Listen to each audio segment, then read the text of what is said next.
Hello everyone, कैसे हैं आप लोग। आशा करते हैं आप अच्छे होंगे और आप जिस भी कम्पिटिटिव एग्जाम्स की तैयारी कर रहे हैं आपका तैयारी काफ़ी बेहतरीन तरीका से चल रहा होगा। मेरे प्यारे, आप स्क्रीन के ऊपर देख सकते हैं ये एसपीडी करंट अफेयर वार्षिक अंक 2022 की जो अगस्त 2021 से 1 जुलाई 2022 तक ये बिल्कुल नई वाली जो करंट अफेयर है आप देख सकते हैं अपने स्क्रीन के ऊपर।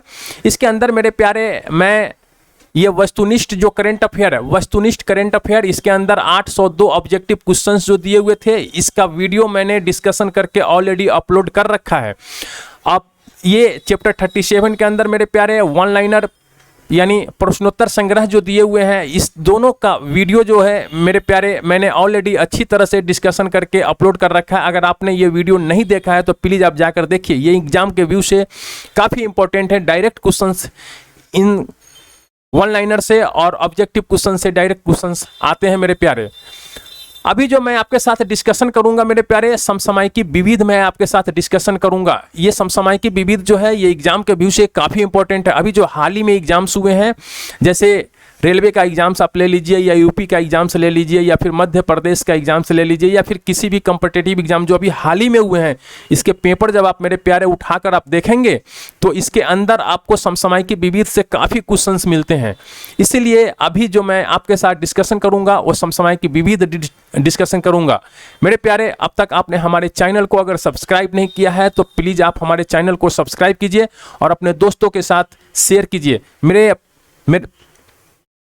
मेरे प्यारे, वीडियो को अंत तक देखा कीजिए, तब आपको कुछ समझ में आएगा कि हाँ मैंने क्या पढ़ाया है।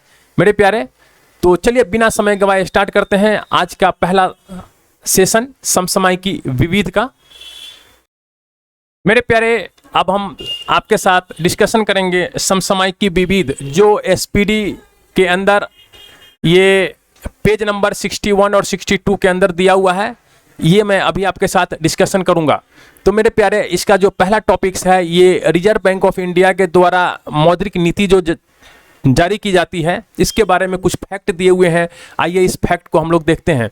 मेरे प्यारे, बैंक रेट जो है ये 5.15% है और रेपो रेट जो है ये 4.90% है। मेरे प्यारे, रिवर्स रेपो रेट की अगर हम लोग यहीं पे बात कर लेते हैं तो 3.35% है। मेरे प्यारे, CRR की अगर हम लोग बात कर लेते हैं तो ये कैश रिजर्व रेशियो होता है और कैश रिजर्व रेशियो जो है ये 4.50% है। मेरे प्यारे, SLR की अगर हम लोग बात कर लेते हैं तो SLR जो है ये 18% है और MSF की अगर हम लोग बात कर लेते हैं तो मेरे प्यारे 5.15% है। तो ये फैक्ट है कुछ जो एग्जाम के व्यू से बैंकिंग के छात्रों के लिए काफ़ी इंपॉर्टेंट है। ये बैंकिंग में डायरेक्ट ये क्वेश्चंस आते हैं। तो मेरे प्यारे, आप यहाँ से इस चीज़ को ध्यान रखिएगा। नेक्स्ट है मेरे प्यारे, जो हम लोग बात कर लेते हैं मेरे प्यारे, मैं अभी आपके साथ डिस्कशन करूँगा सिटीजनशिप अमेंडमेंट एक्ट की, यानी नागरिकता संशोधन विधेयक की बात करूंगा। मेरे प्यारे, जो हमारा नागरिकता संशोधन विधेयक है ये 2019 की मैं बात कर रहा हूं। ये लोकसभा में मेरे प्यारे 9 दिसंबर 2019 को और राज्यसभा में मेरे प्यारे 11 दिसंबर 2019 को पारित किया गया था। और आप जानते हैं कि कोई भी विधेयक है जिसके ऊपर अगर राष्ट्रपति जब तक साइन नहीं करते हैं, उनका अनुमोदन नहीं होता है, उनका हस्ताक्षर नहीं होता है राष्ट्रपति का, जब तक ये कानून नहीं बनता है। तो मेरे प्यारे, हमारे जो राष्ट्रपति हैं इस विधेयक के ऊपर 12 दिसंबर 2019 को हस्ताक्षर किए थे, तब ये विधेयक जो है नागरिकता संशोधन बिल जो है ये कानून बन गया था 12 दिसंबर 2019 को। मेरे प्यारे, ये जो नागरिकता संशोधन बिल जो है यानी नागरिकता संशोधन विधेयक जो है ये भारतीय नागरिकता अधिनियम 1955 का ये स्थान लेगा। मेरे प्यारे, ये भारतीय नागरिकता अधिनियम 1955 का स्थान जो है ये नागरिकता संशोधन बिल 2019 लेगा। और ये जो ये नागरिकता संशोधन विधेयक जो है ये 2019 ये लोकसभा में पास होने वाला 126वां संशोधन बिल है। मेरे प्यारे, नेक्स्ट जो है मेरे प्यारे कह रहा है कि भारत का मानचित्र की अगर हम लोग बात कर लेते हैं तो ये इस मानचित्र को जो तैयार करता है ये भारतीय सर्वेक्षण विभाग के द्वारा इसको तैयार किया गया है। मेरे प्यारे ये आपके एग्जाम्स में नहीं पूछा जाएगा, ये जो है आपके एग्जाम्स में पूछा जाएगा, इसलिए मैं यहाँ पे आपको फोकस करना चाहूँगा। जो दादर नागर हवेली और दमन द्वीप जो है इसके विलय के पश्चात मेरे प्यारे इसका विलय जो है 26 जनवरी 2020 को हुआ था। दादर नागर हवेली और दमन द्वीप का जो विलय के पश्चात जो हमारे केंद्र शासित प्रदेशों की संख्या जो है ये 8 हो गई थी। तो अभी जो है हमारे भारत के अंदर जो है 28 स्टेट हैं और 8 जो है केंद्र शासित प्रदेश की संख्या है। तो मेरे प्यारे आप इसको ध्यान में रखिएगा। नेक्स्ट है मेरे प्यारे कह रहा है कि नया टॉपिक है, ये भारत का संसद भवन के बारे में कुछ तथ्य हैं, आइए इनको देखते हैं। मेरे प्यारे अब हम अपने नए संसद भवन के बारे में कुछ तथ्य हैं इनके बारे में जानते हैं। तो मेरे प्यारे जो नए संसद भवन का जो आधारशिला जो रखा गया था ये हमारे प्रधानमंत्री नरेंद्र मोदी जी के द्वारा 10 दिसंबर 2020 को रखा गया था और इसका निर्माण जो है मेरे प्यारे ये सेंट्रल विस्टा परियोजना के तहत 2022 में पूरा कर लिया जाएगा। ये जो टर्म है ना, ये जो वर्ड है सेंट्रल विस्टा परियोजना, ये एग्जाम्स में बार बार पूछा जाता है, तो आप इसको ध्यान में रखिएगा कि हमारे जो संसद भवन का निर्माण है ये सेंट्रल विस्टा परियोजना के तहत 2022 में पूरा कर लिया जाएगा। मेरे प्यारे अगर इसकी ठेके की बात करते हैं तो जो हमारे नए संसद भवन है इसका ठेका जो है ये टाटा प्रोजेक्ट लिमिटेड ने लिया था और ये 861.90 करोड़ रुपया में लिया था। मेरे प्यारे अगर हम लोग डिजाइन की बात कर लेते हैं अपने संसद भवन का तो ये HCP design and planning company ने इसका डिजाइन किया है। और अपने संसद भवन का अगर हम लोग आकार की बात कर लेते हैं, शेप की बात कर लेते हैं, तो हमारा जो नया संसद भवन बनकर जो तैयार होगा ये त्रिभुजाकार होगा और ये 4 मंजिला होगा। मेरे प्यारे अब जो हमारे नए संसद भवन जो बनकर तैयार हो रहे हैं इसमें टोटल 971 करोड़ रुपए का खर्च आएगा और ये जो है 64,500 वर्ग मीटर में हमारा नया संसद भवन जो है फैला है। इसमें जो है मेरे प्यारे 1224 लोग बैठ सकेंगे। जो हमारे नए संसद भवन है इसमें के संयुक्त सत्र अगर होंगे तो कुल 1224 लोग मेरे प्यारे बैठ सकेंगे और लोकसभा में 888 सदस्य को और राज्यसभा में 384 सदस्य को बैठने की व्यवस्था जो है की जा रही है मेरे प्यारे। तो ये आपने देखा कुछ फैक्ट है ये हमारे नए संसद भवन के बारे में। तो आइए अब देखते हैं कुछ आगे ये सुरक्षा परिषद के नए अस्थायी सदस्य जो बने हैं उनके बारे में। तो मेरे प्यारे ये 1 जनवरी 2000 पहले तो हम लोग सुरक्षा परिषद की जो टोटल मेंबर होता है मेरे प्यारे ये टोटल मेंबर 15 होते हैं। 5 जो हैं ये अस्थायी सदस्य होते हैं और 10 जो होते हैं ये अस्थायी सदस्य होते हैं। जो ये 10 मेंबर होते हैं अस्थायी सदस्य, इसमें जो है 5 मेंबर और ये 5 मेंबर, ये 5 मेंबर का एक बंच है। ये 5 मेंबर एक साल और फिर नेक्स्ट साल ये 5 मेंबर को चुना जाता है। तो मेरे प्यारे 2021 की मैं बात कर रहा हूँ। जो 2021 में जो 5 मेंबर नए 5 मेंबर अस्थायी सदस्य जो बने थे वो है, इसमें अपना एक प्यारा भारत है, आयरलैंड है, मैक्सिको है, नॉर्वे है और केन्या। इनकी जो कार्यकाल स्टार्ट हुई थी ये 1 जनवरी 2021 से लेकर और इनका जो कार्यकाल एंड होगा वो मेरे प्यारे 31 दिसंबर 2022 तक होगा। तो ये कुछ मेंबर थे, इनको मैंने आपको बताया। मेरे प्यारे अब हम लोग नेक्स्ट टॉपिक के ऊपर चलते हैं। मेरे प्यारे अभी मैं रामसर साइट्स के बारे में आपसे बात करूंगा जो 2020 से 2022 तक के जो भारत के जितने भी जगह है इसको रामसर साइट्स में शामिल किया गया है, इसके बारे में मैं बात करूंगा। तो मेरे प्यारे ये बखीरा वन्यजीव अभ्यारण्य जो है ये संत कबीर नगर उत्तर प्रदेश के अंदर है। मेरे प्यारे ये काफ़ी इंपॉर्टेंट क्वेश्चन है, काफ़ी इंपॉर्टेंट, काफ़ी जितना कह लीजिए उतना कम इंपॉर्टेंट है, मतलब जितना कह लीजिए उतना ज़्यादा ये इंपॉर्टेंट है एग्जाम के व्यू से। तो मेरे प्यारे खिजरिया जो है ये जामनगर गुजरात के अंदर है, हैदरपुर अर्धभूमि जो है ये उत्तर प्रदेश में है, भिंडवास वन्यजीव अभ्यारण्य जो है ये झज्जर हरियाणा के अंदर आता है और सुल्तानपुर राष्ट्रीय उद्यान मेरे प्यारे ये गुरुग्राम हरियाणा के अंदर आता है। थोल झील वन्यजीव अभयारण्य की बात करते हैं तो ये महसाना गुजरात के अंदर आता है, और बधवाना अर्धभूमि की बात हम लोग करते हैं तो ये बड़ौदा गुजरात के अंदर आता है मेरे प्यारे। तसोकर झील की बात करते हैं तो ये लद्दाख में है, और सुर सरोवर यानी कित्थम झील जो है ये आगरा में है, लोनार झील जो है ये बुल्ढवाना महाराष्ट्र के अंदर है मेरे प्यारे। कावरताल झील की अगर हम लोग बात करते हैं तो ये बेगूसराय बिहार के अंदर है, और आसन संरक्षण रिजर्व की बात करते हैं मेरे प्यारे तो ये देहरादून उत्तराखंड के अंदर है। नागल वन्यजीव अभयारण्य मेरे प्यारे ये सतलुज नदी के क्षेत्र में, ये पंजाब के अंदर है। नवाबगंज पक्षी अभयारण्य की बात करते हैं तो ये उन्नाव उत्तर प्रदेश में है, और पार्वती अर्गा पक्षी अभयारण्य की बात करते हैं मेरे प्यारे तो ये गोंडा उत्तर प्रदेश में है, और समन पक्षी अभयारण्य की बात करते हैं तो ये मैनपुरी उत्तर प्रदेश में है मेरे प्यारे। समसपुर पक्षी अभयारण्य की बात करते हैं तो ये रायबरेली उत्तर प्रदेश में है, और सांडी पक्षी अभयारण्य की बात करते हैं तो ये हरदोई उत्तर प्रदेश में है। सरसई नावड़ झील की बात करते हैं तो मेरे प्यारे ये इटावा उत्तर प्रदेश में है, और नंदूर मधेश्वर पक्षी अभयारण्य की बात करते हैं तो ये नासिक महाराष्ट्र में है। केशवपुरा मियाँ समुदाय आरक्षित है, ये गुरुदासपुर पंजाब में है, और ब्यास संरक्षण रिजर्व जो है मेरे प्यारे ये पंजाब के अंदर है। तो आइए कुछ हम लोग रामसर के बारे में जानते हैं मेरे प्यारे। ये अर्धभूमि संरक्षण के हेतु प्रथम सम्मेलन जो है ये ईरान के शहर रामसर में हुआ था। ये रामसर जो है मेरे प्यारे ये ईरान में है, और यहीं पे अर्धभूमि के संरक्षण के हेतु जो पहला सम्मेलन हुआ था तो ये ईरान में हुआ था, और ये जगह था रामसर, इसीलिए इसको कहा जाता है कि रामसर साइट। मेरे प्यारे ये सम्मेलन 1971 में हुआ था। रामसर कन्वेंशन के काम करना ये कब से शुरू किया था तो ये 21 दिसंबर 1975 से ये रामसर जो है काम करना शुरू कर दिया था मेरे प्यारे। अपना भारत जो है ये रामसर कन्वेंशन में 1 फरवरी 1982 को शामिल हुआ था। अगर हम लोग वर्तमान में बात करते हैं तो भारत के कितने जगह जो है ये रामसर साइट्स में शामिल है तो ये 49। ये काफ़ी इंपॉर्टेंट है एग्जाम्स के लिए, ये दोनों काफ़ी इंपॉर्टेंट है। 1 फरवरी 1982 को भारत जो है रामसर कन्वेंशन में शामिल हुआ था, और अब तक जो है टोटल रामसर साइट की कुल संख्या अगर भारत में देखा जाए तो मेरे प्यारे 49 है, 49 है। और भारत के अंदर जो मेरे प्यारे ये सर्वाधिक रामसर साइट्स जो हैं ये उत्तर प्रदेश में है। उत्तर प्रदेश में 10 स्थान जो हैं ये रामसर साइट्स के अंदर आते हैं उत्तर प्रदेश के मेरे प्यारे। अगर हम लोग सर्वाधिक अर्धभूमि क्षेत्र वाला राज्य अगर देखते हैं तो ये गुजरात है। सबसे अधिक अर्धभूमि क्षेत्रफल वाला राज्य जो है ये मेरे प्यारे गुजरात है।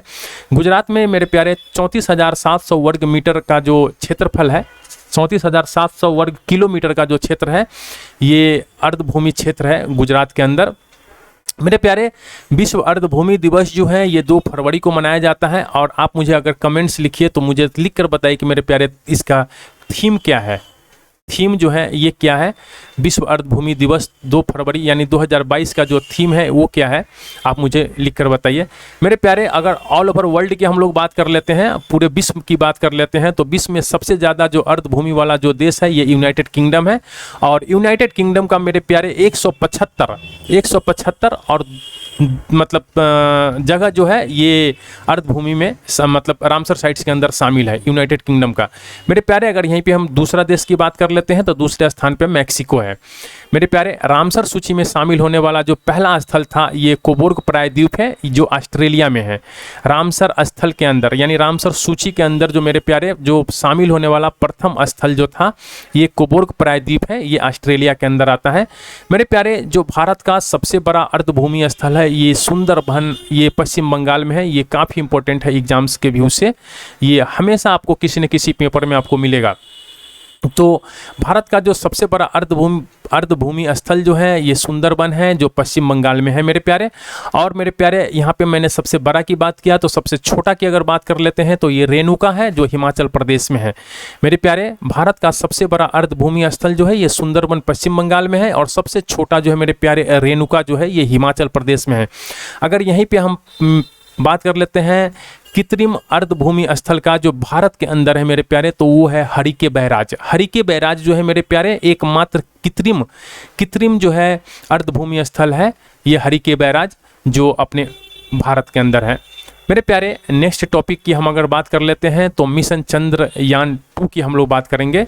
तो इसके अंदर कुछ महत्वपूर्ण तथ्य दिए हुए हैं, आइए हम इसके ऊपर डिस्कशन करते हैं मेरे प्यारे। मेरे प्यारे मिशन चंद्रयान 2 से पहले हम लोग देखेंगे मिशन चंद्रयान 1 को। मेरा जो चंद्रयान मिशन 1 था, ये मेरे प्यारे ये 22 अक्टूबर 2008 को, ये डेट काफ़ी इंपॉर्टेंट है एग्जाम के व्यू से, आपको ये डेट ध्यान में रखना है। 22 अक्टूबर 2008 को चंद्रयान 1 मिशन को लॉन्च किया गया था इसरो के द्वारा। और जो रॉकेट था वो रॉकेट कौन था मेरे प्यारे, तो PSLV यानी polar satellite launch vehicle C11 के द्वारा मिशन चंद्रयान को लॉन्च किया गया था। और जिस समय लॉन्च किया गया था उस समय जो इसरो के अध्यक्ष थे वो कौन थे, G माधवन नायर। तो मेरे प्यारे ये चंद्रयान मिशन 1 के बारे में है। अब आइए हम लोग चंद्रयान मिशन 2 के बारे में कुछ फैक्ट देखते हैं। मेरे प्यारे चंद्रयान मिशन 2 के बारे में हम लोग फैक्ट देख रहे हैं, तो सबसे ज़्यादा ये इम्पोर्टेंट है, इसको जो है 22 जुलाई 2019 को मेरे प्यारे चंद्रयान 2 का जो डेट है और चंद्रयान 1 का जो डेट है, इसमें आप कंफ्यूज मत होइएगा। ये है चंद्रयान 2 जो है ये 22 जुलाई को है और चंद्रयान 1 जो है ये 22 अक्टूबर को लॉन्च किया गया था। दोनों का ईयर आप ध्यान में रखिएगा। सबसे पहले चंद्रयान 1 होगा, तो चंद्रयान 1 जो है लॉन्च हुआ था तो ये 2008 में, और ठीक इसके 11 साल के बाद चंद्रयान 2 को लॉन्च किया गया था, यानी 22 जुलाई 2019 को। मेरे प्यारे ये चंद्रयान 2 जो है ये आंध्र प्रदेश के श्रीहरिकोटा, देखिए ये सतीश धवन अंतरिक्ष केंद्र जो है ये आंध्र प्रदेश के श्रीहरिकोटा में है और यहीं से इसको लॉन्च किया गया था। मेरे प्यारे अगर हम लोग इसरो के मुख्यालय की बात कर लेते हैं तो इसरो का जो हेडक्वार्टर है ये बेंगलुरु कर्नाटक के अंदर आता है। और मेरे प्यारे ये जो चंद्रयान 2 है इसको जो लॉन्च किया गया था ये बाहुबली रॉकेट के द्वारा लॉन्च किया गया था। ये काफ़ी एग्जाम्स में पूछा गया क्वेश्चंस है कि बाहुबली रॉकेट GSLV Mark 3 के द्वारा जो है चंद्रयान 2 को लॉन्च किया गया था मेरे प्यारे। और इसके अंदर अब कुछ ज़्यादा फैक्ट नहीं है जो एग्जाम्स में पूछा जाए। मेरे प्यारे एक बार ये क्वेश्चन पूछा गया था कि चंद्रमा के ऊपर जब लैंड करना था तो कितना किलोमीटर पहले जो है संपर्क टूट गया था, तो 2.1 किलोमीटर पहले जो है ये संपर्क टूटा था। तो ये क्वेश्चन एक बार एग्जाम्स में पूछा गया है, तो इसको आप ध्यान में रखिएगा कि जब चंद्रमा के ऊपर अपना जो चंद्रयान मिशन 2 जो है ये लैंड होने वाला था तो उससे पहले 2.1 किलोमीटर पहले ही इसरो से अपने जो इसरो है इससे इनका संपर्क टूट गया था। तो ये क्वेश्चन से एक बार एग्जाम्स में पूछा गया है, तो आप इसको ध्यान में रखिएगा। अब ये मेरे प्यारे कुछ चंद्रयान 2 के बारे में फैक्ट है। इसके 3 हिस्से थे, एक थे ऑर्बिटर, लैंडर और रोवर। जो लैंडर है इसको हम लोग विक्रम कहते हैं और रोवर जो है इसको हम लोग प्रज्ञान कहते हैं। मेरे प्यारे इस मिशन की कुल लागत जो थी वो 978 करोड़ रुपये था। और इसमें जो महिला इस मिशन का जो महिला प्रोजेक्ट डायरेक्टर जो थी M बनीता और ऋतु करीधल थी। मेरे प्यारे अगर हम लोग चंद्रयान 2 के बारे में एक और बात कर लेते हैं तो उस समय जो हमारे इसरो के जो अध्यक्ष थे वो के सिवन साहब थे। अभी कौन इसरो के अध्यक्ष है आप मुझे कमेंट्स में लिखकर मेरे प्यारे बताइए। नेक्स्ट है मेरे प्यारे ये भारत सरकार की कुछ आगामी लक्ष्य हैं। आइए इन लक्ष्य के बारे में हम लोग देखते हैं। तो मेरे प्यारे ये भारत सरकार के कुछ आगामी लक्ष्य हैं और इसके बारे में कुछ फैक्ट दिए हुए हैं कि वो लक्ष्य कब तक पूरा करना है। ये ईयर दिया हुआ है और ये लक्ष्य का नाम है कि उस काम को कब तक पूरा करना है। जैसे मान लीजिए आप अभी कॉम्पिटिटिव एग्जाम्स की तैयारी कर रहे हैं तो आप अपना एक लक्ष्य तैयार किए होंगे कि मुझे कब तक सरकारी नौकरी ले लेना है या फिर जिस भी कंपटीशन की आप तैयारी कर रहे हैं उस कंपटीशन में कब तक सिलेक्शन ले लेना है। तो इसी ऐसे ही कुछ हैं भारत सरकार के ये लक्ष्य हैं। तो आइए जानते हैं इसके बारे में। मेरे प्यारे इसमें जो है कह रहा है कि किसानों की आय जो है ये दुगुना करने का लक्ष्य जो है ये 2022 में रखा गया है कि 2022 तक किसान की आय को दुगुना करना है। और GDP निर्माण के क्षेत्र में जो हिस्सा है यानी 17 से 25% करने का लक्ष्य रखा गया है 2022 में। मेरे प्यारे अपने देश में जो सिंगल यूज प्लास्टिक से मुक्त करना है अपने देश को, तो ये 2022 तक लक्ष्य रखा गया है। और इसका इफेक्ट जो है अभी आप मार्केट में देख रहे होंगे कि इसका इफेक्ट, इसका प्रभाव जो है मार्केट में दिखाई दे रहा है। तो मेरे प्यारे और सबके लिए आवास मुहैया कराने का जो लक्ष्य रखा गया है ये 2024 तक रखा गया है। नेक्स्ट मेरे प्यारे जो परिवार हैं, हर परिवार को बिजली और एलपीजी का कनेक्शन उपलब्ध कराने का लक्ष्य जो है मेरे प्यारे ये 2022 तक रखा गया है। सभी गांव को ब्रॉडबैंड से जोड़ने का जो लक्ष्य रखा गया है ये 2022 तक रखा गया है। और मेरे प्यारे आप इस चीज़ को तो काफ़ी देखे होंगे, ये पेट्रोल के अंदर जो इथेनॉल मिक्स जो करने का लक्ष्य रखा गया है, यानी पेट्रोल के अंदर जो है एथेनॉल को मिश्रित करने का लक्ष्य रखा गया है, यानी 10% इथेनॉल जो है पेट्रोल के अंदर मिश्रित करेंगे, इसका जो लक्ष्य रखा गया है ये 2022 तक रखा गया है। अगर हम लोग दिल्ली मुंबई एक्सप्रेसवे की बात करते हैं मेरे प्यारे, तो ये पूरा करने का लक्ष्य जो है ये 2023 तक, यानी दिल्ली मुंबई एक्सप्रेसवे जो है ये पूरा बनकर तैयार हो जाएगा मेरे प्यारे 2023 तक। रेलवे के अंदर जो मेरे प्यारे ब्रॉडगेज रूट्स जो है इसके ऊपर 100% विद्युतीकरण का जो लक्ष्य रखा गया है ये 2023 तक रखा गया है। उर्वरक के क्षेत्र में जो आत्मनिर्भर बनने का जो लक्ष्य है ये मेरे प्यारे 2023 तक रखा गया है। अभी हम लोग प्यारे 2024 की कुछ बात करते हैं। जो आपका घर है, इस घर के अंदर नल से जल आएगा और स्वच्छ जल आएगा, इसकी आपूर्ति करने का लक्ष्य जो मेरे प्यारे रखा गया है वो 2024 तक रखा गया है। और डिजिटल रेडियो जो लॉन्च करने का लक्ष्य रखा गया है ये 2024 तक रखा गया है। मेरे प्यारे 100 नए एयरपोर्ट विकसित करने का जो लक्ष्य रखा गया है ये 2025 तक रखा गया है। और विश्व की तीसरी सबसे बड़ी अर्थव्यवस्था बनने का जो लक्ष्य है मेरे प्यारे ये अपना भारत का 2030 तक का है। अपना भारत जो है ये विश्व के तीसरी सबसे बड़ी अर्थव्यवस्था बनेगी 2030 तक। मेरे प्यारे जो हमारे मवेशी होते हैं उनके फुट और माउथ रोग होता है उसको खत्म करने का जो लक्ष्य रखा गया है ये 2025 तक रखा गया है। और अपना जो भारत है ये $5 ट्रिलियन की अर्थव्यवस्था बनाने का जो लक्ष्य रखा गया है ये 2025 तक रखा गया है। मेरे प्यारे आप देखते होंगे कि टीबी ट्यूबरकुलोसिस एक बीमारी है टीबी, और इससे काफ़ी लोगों को मृत्यु हो जाती है टीबी से। तो हमारे भारत में जो टीबी मुक्त देश बनाने का जो लक्ष्य रखा गया है ये 2025 तक रखा गया है। और हम लोग दूध को दुगुना करने का लक्ष्य जो है मेरे प्यारे ये 2025 तक रखा गया है। जो दूध है, दूध की क्षमता को दुगुना करने का लक्ष्य है ये 2025 तक रखा गया है। मेरे प्यारे राष्ट्रीय रेल योजना को पूरा करने का जो लक्ष्य रखा गया है ये 2030 तक रखा गया है। और भारत से पूर्ण रूप से मलेरिया उन्मूलन यानी मलेरिया को पूर्ण रूप से समाप्त करने का जो लक्ष्य रखा गया है ये 2030 तक रखा गया है। मेरे प्यारे 100% इलेक्ट्रिक वाहन या फिर कार का जो लक्ष्य रखा गया है ये 2030 तक रखा गया है। HIV और एड्स को ख़त्म करने का लक्ष्य जो रखा गया है ये 2030 तक रखा गया है। मेरे प्यारे पेट्रोल के अंदर जो है एथेनॉल यानी 20% एथेनॉल मिश्रित करने का लक्ष्य है ये 2025 तक। और 500 गीगावाट अक्षय ऊर्जा प्राप्त करने का जो लक्ष्य है मेरे प्यारे ये 2030 तक है। मेरे प्यारे ये काफ़ी एग्जाम्स में पूछा गया हुआ क्वेश्चंस हैं। तो ये ऊर्जा स्वतंत्रता देश बनने का जो लक्ष्य है हमारा ये 2047 तक है। और शून्य कार्बन उत्सर्जन का जो लक्ष्य है मेरे प्यारे ये 2070 तक है। तो मेरे प्यारे ये कुछ हमारे भारत सरकार के लक्ष्य थे का जो काम वो कर रहे हैं, इसके जो लक्ष्य हैं ये इसके ईयर दिए हुए थे, ये मैंने आपके साथ डिस्कशन किया। तो मेरे प्यारे अब हम लोग next topic statue of equality की बात करते हैं। मेरे प्यारे स्टैच्यू ऑफ इक्वालिटी जैसे ही हमारे दिमाग में आता है तो हम सीधे याद करते हैं संत श्री रामानुजाचार्य जी को। और इनकी 1000वीं जयंती के अवसर पर हैदराबाद तेलंगाना के अंदर यानी हैदराबाद में एक जगह है शमशाबाद में प्रधानमंत्री नरेंद्र मोदी जी के द्वारा 5 फरवरी 2022 को इनके मूर्ति का मतलब 216 फीट ऊंची बैठी हुई स्थिति में विश्व की दूसरी सबसे बड़ी प्रतिमा यानी स्टैच्यू ऑफ इक्वालिटी का अनावरण किया गया। तो मेरे प्यारे आप इसके अंदर जो फैक्ट है उसको आप ध्यान में रखिएगा। एक फैक्ट है, जैसे ही स्टैच्यू ऑफ इक्वालिटी आपके दिमाग में आता है, जैसे ही स्टैच्यू ऑफ इक्वालिटी आपके दिमाग में आएगा तो आपको याद आना चाहिए संत श्री रामानुजाचार्य। और इनकी जो है 1000वीं जयंती के अवसर पर हैदराबाद तेलंगाना में 216 फीट ऊंची बैठी हुई स्थिति में ये मूर्ति जो है इनका बना हुआ है, ये बैठी हुई स्थिति में और 216 फीट ऊंची है ये।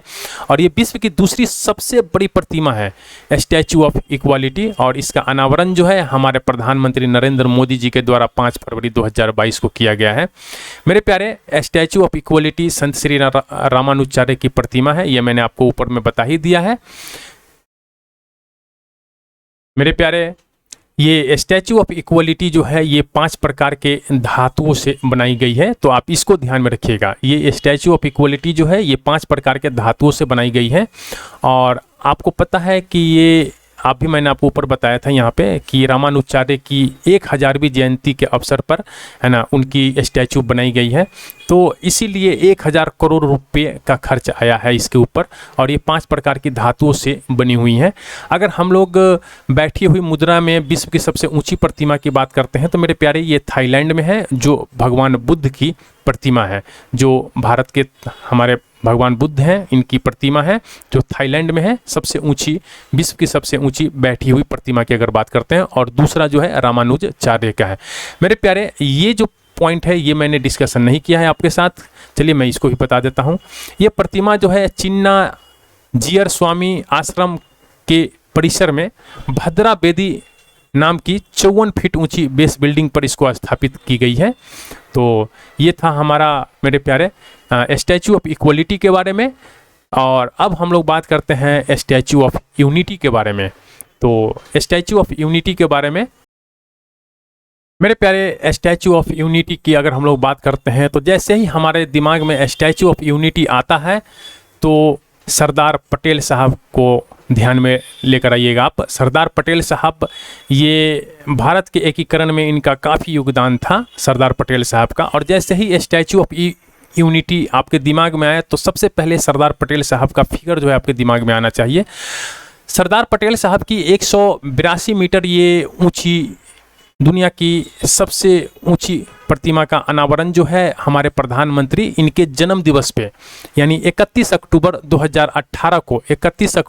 2018 को गुजरात के नर्मदा जिले में हमारे प्रधानमंत्री मोदी जी ने अनावरण किया है। ये स्टैचू ऑफ यूनिटी है कहाँ, इसका स्थान जो है ये साधु बेट द्वीप है, सरदार सरोवर बांध के निकट, गरुड़ेश्वर बांध, नर्मदा जिला, गुजरात, भारत के अंदर है मेरे प्यारे। अगर हम लोग इसकी आधार से अगर इसकी ऊंचाई की बात करते हैं तो ये 240 मीटर है। और अगर आधार से नहीं, उनका फुट से अगर हम लोग ऊंचाई की बात करते हैं तो ये 182 मीटर है। जो सरदार पटेल साहब का जो पैर है, पैर से हम लोग अगर ऊंचाई की बात करते हैं मूर्ति का तो ये 182 मीटर है। और अगर आधार से बात करते हैं यानी तो ये है 240 मीटर। मेरे प्यारे, इस मूर्ति का जो शिल्पकार था ये राम बी सुतार है। ये काफ़ी एग्जाम्स में पूछा गया क्वेश्चंस है। ये 143वीं जयंती भी पूछा गया है। 31 अक्टूबर तो आपको हमेशा ध्यान में रख कर ही चलना है। ये सब कुछ फैक्ट है, ये हमेशा एग्जाम्स में पूछा जाता है। इसका निर्माण जो है मेरे प्यारे L&T कंपनी ने किया है और कुल लागत जो है 2400 करोड़ रुपया आया था। यानी इसके अतिरिक्त भी मेरे प्यारे 650 करोड़ रुपया इसके रख रखाव पे खर्च हो रहा है। तो मेरे प्यारे, ये हमारे सरदार पटेल साहब के बारे में कुछ फैक्ट थे और मतलब उनके स्टैचू ऑफ यूनिटी के बारे में, तो आप इनको ध्यान में रखिएगा। नेक्स्ट है मेरे प्यारे, जो भारत के अंदर जो लॉकडाउन लगा था इसकी यहाँ पे कितने चरण में लगे थे, ये कब से कब तक लगा था और कौन घोषणा किया था, इसके बारे में कुछ फैक्ट दिए हुए हैं। तो आइए हम लोग बात करते हैं मेरे प्यारे। सबसे पहले जनता कर्फ्यू की अगर हम लोग बात करते हैं तो ये 22 मार्च को हमारे प्रधानमंत्री नरेंद्र मोदी साहब ने लगाया था जनता कर्फ्यू। और पहला लॉकडाउन जब लगा था, पहला लॉकडाउन तो ये 25 मार्च से लेकर 14 अप्रैल तक लगा था। पहला लॉकडाउन जो लगा था ये 25 मार्च से लेकर 14 अप्रैल के बीच लगा था और ये 21 दिन का टोटल लॉकडाउन था और ये हमारे प्रधानमंत्री नरेंद्र मोदी साहब लगाए थे। तो आपसे क्वेश्चंस पूछ सकता है यहाँ पे कि हमारे प्रधानमंत्री नरेंद्र मोदी साहब कितने लॉकडाउन लगाए थे, तो ये टोटल 3 लॉकडाउन उन्होंने लगाया था। पहला, दूसरा, यानी पहला तो जनता कर्फ्यू है, दूसरा लॉकडाउन और मतलब पहला लॉकडाउन और दूसरा लॉकडाउन। दूसरा लॉकडाउन जो उन्होंने लगाया था 15 अप्रैल से लेकर और 3 मई 2020 तक, ये दूसरा लॉकडाउन 19 दिन का उन्होंने लगाया था। इसके बाद मेरे प्यारे, जब भी लॉकडाउन लगा है तो ये होम मिनिस्ट्री के द्वारा यानी गृह मंत्रालय के द्वारा लॉकडाउन लगाया गया था। तो ये कुछ फैक्ट है, आप इनको देख लीजिएगा एक बार। नेक्स्ट है मेरे प्यारे, कह रहा है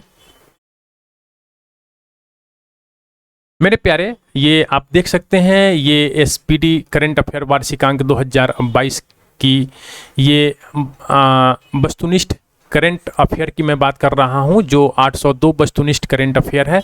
और ये 1 जुलाई 2022 तक की जो वस्तुनिष्ठ करंट अफेयर 802 है, इसकी वीडियो मैंने काफ़ी अच्छी तरह समझाकर इसका वीडियो मैंने अपलोड कर रखा है। अगर आपने ये वीडियो नहीं देखा है तो प्लीज़ आप जाकर देखिए, एग्जाम के व्यू से काफ़ी इंपॉर्टेंट है मेरे प्यारे।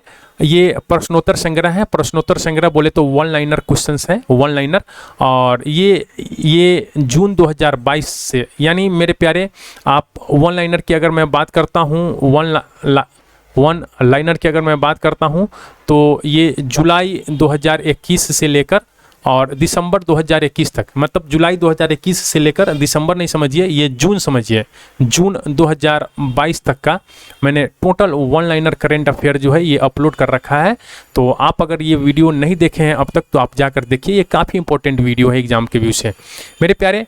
अगर मैं बात कर लेता हूं यहीं पे एडुटेरिया करंट अफेयर का, जो वार्षिकांक 2022 की है, तो इसके अंदर 1000 वस्तुनिष्ठ करंट अफेयर दिए हुए थे।